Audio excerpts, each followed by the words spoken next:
The time is July 1st of 1998. Michael Jordan and the Chicago Bulls have completed their second three-peat in 8 years. A historical achievement. So, if you were Jay Krause, the GM of the Bulls at the time, you obviously decided to let this team, led by the greatest player this game's ever seen, run it back for one last ride. Right? Wrong. At least in our own timeline, where Jay Krause decided that in the summer of 1998, it was time for Charlotte to start an early rebuild. You see, Jay Krause was always a very egotistical and narcissistic man. One could say to compensate for his short stature and working body. But that is besides the point. Krause, who had been general manager of the Bulls since 1985, had been constantly overlooked when it had come to praise about the team's dynasty success. Most of the time, this praise was going to MJ, Scottie, and Phil Jackson. Jerry, being the man that he was, got very fed up with that by the time the summer of 1997 had arrived. Knowing there would be an atrocity to both his legacy and organization to get rid of Mike and Scottie, even for all of the teasing and jokes they made of him, Krause had to pin the result on someone. This someone ended up being Phil Jackson. Now, Krause could understand why people like MJ and Scottie were receiving the praise and glory of the team's success. The thing about Phil getting praise from fans and the press was blasphemy to Krause. Krause had thought Phil Jackson being him indebted to him, since he had hired Phil and organized the team for him, which was mostly true. So it was outrageous to Jay Krause's mind that Phil Jackson would receive all sorts of praise he himself did not receive. This led to Krause deciding in July of 1997 that this would be Phil's last season with the team, and cutting almost all ties with them after this conversation. Even weirdly inviting everyone on the team, including the coaching staff and team's next head coach, Tim Floyd, to his stepdaughter's wedding that summer. Literally everyone except Phil Jackson. So this new timeline where the team stays for one more year to be possible, this clash of power between Phil and Jay Krause never happens. Now, there are more factors to Krause wanting to expand the team than just his hatred of Phil. These would include his constant belittlement by MJ and Scottie, his desire to trade his aging assets while they still had great value, among a few other smaller factors. But if this new timeline take place, we need to brush things along with this dispute with Phil. So, now we are once again in July of 1998. Phil Jackson is signed for one more year, along with MJ and Dennis Rodman, also in one-year contracts. Now, that leaves Scottie Pippen as the only major player not brought back immediately.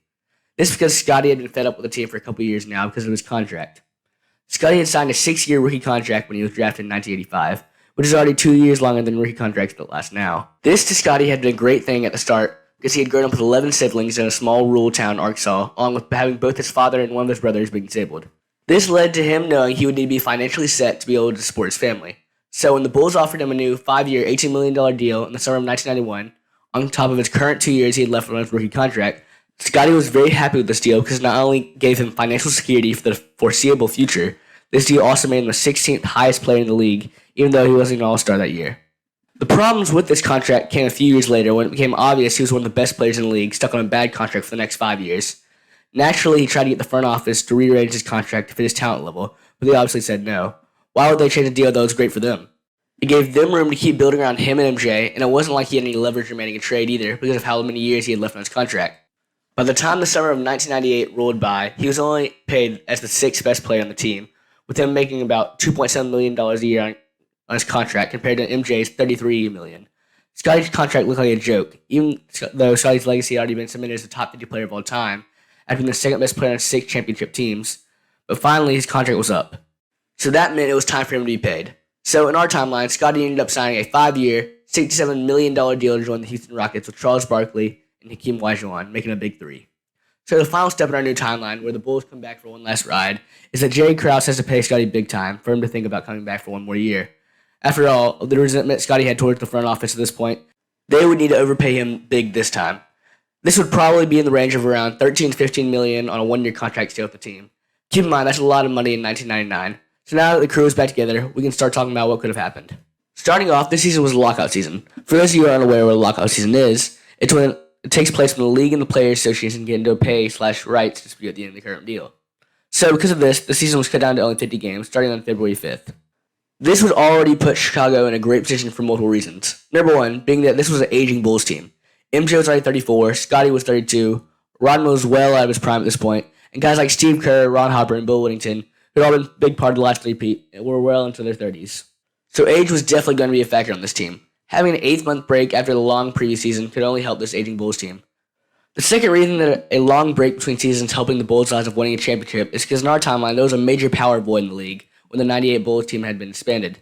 This left many teams like the Houston Rockets forming a big 3 with Hakeem Olajuwon, Charles Barkley, and Pippen, and other good teams that had shadows cast over them during Jordan's reign, make big moves to try to be in extension, like Spurs, Knicks, Heat, Trailblazers, and Jazz.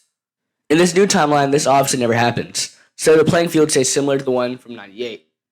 With this, we can somewhat accurately calculate how many wins we could have expected them to win. In the 98 season, they went 62-20, having them end up with a 76% win rate on the season.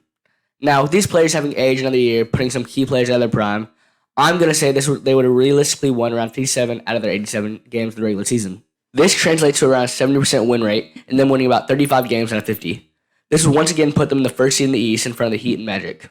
With the Bulls now making the playoffs, that bumps out the Knicks in the playoffs, so their historic 8 seed being the 1 seed now never happens. So in the East, we'd have a 1 seed Bulls team take on the 8 seed Bucks, the 2 seed Heat would take on the 7 seed 76ers, the 3 seed Pacers were now going against the 6 seed Pistons, and the 4 seed Magic would take on the 5 seed Hawks. The Bulls would sweep the Bucks in 3 games, because back in the day, you only had to win 3 games the first round. The Sixers, led by AI, would upset the Heat 3-2, the Pacers would beat the Pistons 3-1, and the Magic would go on to beat the Hawks 3-2. Now, the Western Conference standings also have to change a bit, because in this timeline, there isn't the same arm race to fill the Chicago's power void. That being said, I believe San Antonio would still hold on the 1 seed and still play Minnesota as the 8 seed. Portland would stay the 2 seed, but Houston would fall to the 7 seed now because in the new timeline they don't acquire Scottie Pippen in the offseason. The 3 seeded Jazz now play the Suns as the 6 seed, and Lakers now play Sacramento as the 4 and 5 seeds. Now, San Antonio still beats Minnesota in 4 games. Portland beats Houston in 4 games as well. The Jazz will sweep Phoenix in 3, and the only close series in the first round will be the Lakers with Sacramento. And this would end up with LA beating the Kings in 5. Now, back in the East, we had the Bulls playing the Magic, and the 76ers playing the Pacers. The Bulls will beat the Magic, led by Penny Hardaway in a gentleman's sweep. Now, in our timeline, Philly got swept by Indiana. But in this new timeline, I think the series goes a little differently. It's well known that MJ was the idol of AI, and it will push the young Allen Iverson to have a strong drive in the series compared to the one in our own timeline. So, he can have a chance to prove himself in MJ in the conference finals. But, on the other side of the ball, Reggie Miller and the Pacers have been embarrassed by MJ and the Bulls year after year in the playoffs. Reggie knows this will be his last chance to defeat MJ, so I think knowing this, the Pacers beat the young 17-year squad in 7 games. This series would undoubtedly go down as an all-time great. Back in the West, we have the Spurs playing the Lakers and the Jazz playing the Trailblazers. Now, these teams played in our own timeline, with San Antonio sweeping LA. But I think with MJ being Kobe's idol, it's a similar situation to AI. Kobe is going to try and go all out in the series with the possibility of playing MJ in the finals. I still think San Antonio pulls through with the Admiral and Tim Duncan in its helm in 7 games. Now, Utah and Portland also played in our timeline, with Portland beating them in 6 games. I actually think the Jazz would upset Portland this series for one reason. Out of all of the teams that have been screwed by Michael Jordan, the Jazz had suffered the most. They had been beaten by the Bulls in 6 games in both the last 2 finals. They wanted revenge on Michael Jordan, so I think Utah wins in a close 7-game series. Now, back in the East, the Bulls once again played the Pacers in a rematch of their tough 7-game series from the year previous. I think this once again goes to a tough 7-game series with MJ and the Bulls just squeaking it out, further ruining Reggie Miller's legacy. Now, back in the West, we have San Antonio Spurs versus the Utah Jazz. This series will be a clean sweep by the Spurs for one reason. An aging Karl Malone would have no chance against the Twin Towers. With the Admiral and Tim Duncan in the paint, there would be nothing for Malone to do to help his team. For this, with no one else to carry them, the Spurs sweep the Jazz. Now we're down to our final 2. Our Bulls face the San Antonio Spurs, who won the finals in our own timeline, 4-1 against the Knicks. Now, it was heavily debated on who would actually win the series. I can see both sides of the argument. On Chicago's side, you've obviously had the greatest player of all time, an all-star level 2 in Scottie Pippen, and a decent supporting cast of players like Steve Kerr, Tony Kukoc, and Dennis Rodman. But on the other side of the ball, you have one of the best front courts of all time leading a hungry young team. They were so good at defense, they had brought an era of defense-oriented low score, similar to how Steph caused the age of three-point shooting we have in today's game. I think the series will be close and go to 7 games, but in the end, I believe the San Antonio Spurs stay as the 1998-99 season champions. This is for multiple reasons, one being the both teams aging. These players have all won multiple championships in their career already as part of this team. Their drive to win is not going to be nearly as it once was. The only player on this team that's going to be trying their absolute best on the Bulls in the series will obviously be Michael Jordan. The other reason is this. The Bulls have absolutely no way to stop the Twin Towers in the paint. The Bulls would more than likely be starting a 36-year-old Dennis Rodman and a 34-year-old Bill Whittington at the 4 and the 5. Those two are not going to score a point in this series, and on offense for the Spurs, the paint would be absolutely free domain for them to score in. Even if MJ could find a way to score 40 points a game in the series, it still won't be enough to overcome the fact that David Robinson and Tim Duncan would not be stopping the series, let alone the fact they have amazing interior defense. This series would be close, but the Spurs would win in 7 games.